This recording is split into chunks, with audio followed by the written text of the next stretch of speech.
করার পরিণাম কি হয় জানলে আপনিও অবাক হবেন। এক গ্রামে একদিন এক মহিলা মারা গেলেন। সাধারণ মানুষের মতোই তাকে কবরস্থানের দিকে নিয়ে যাওয়া হলো। সবকিছু স্বাভাবিকই ছিল, কিন্তু কবরের কাছে পৌঁছতেই হঠাৎ অদ্ভুত ঘটনা ঘটতে শুরু করলো। আবহাওয়া বদলে গেল, জোরে বাতাস বইতে লাগলো, আর যখন লোকেরা মহিলাকে কবরের ভেতর নামাতে গেল, কবরের ভেতর থেকে আগুন বের হতে লাগলো। কাফন জ্বলে উঠলো, মানুষ ভয়ে পিছু হটতে লাগলো। কেউ বুঝতে পারছিল না কবরের ভিতর আগুন লাগলো কিভাবে। ঠিক সেই সময়ে গ্রামের একজন বৃদ্ধ, খুবই ধার্মিক ও জ্ঞানী মানুষ, নীরবে এগিয়ে গেলেন। মানুষ তাকে ঘিরে ধরে জিজ্ঞেস করলো, দাদা ভাই, এই আগুন কেন লাগলো? আপনি কি আগে কখনো এমন দেখেছেন?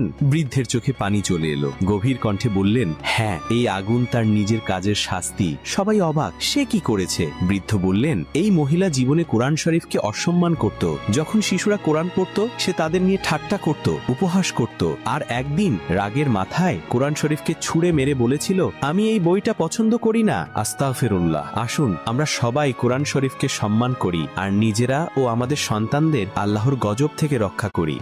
কোরআন শরীফকে অপমান করার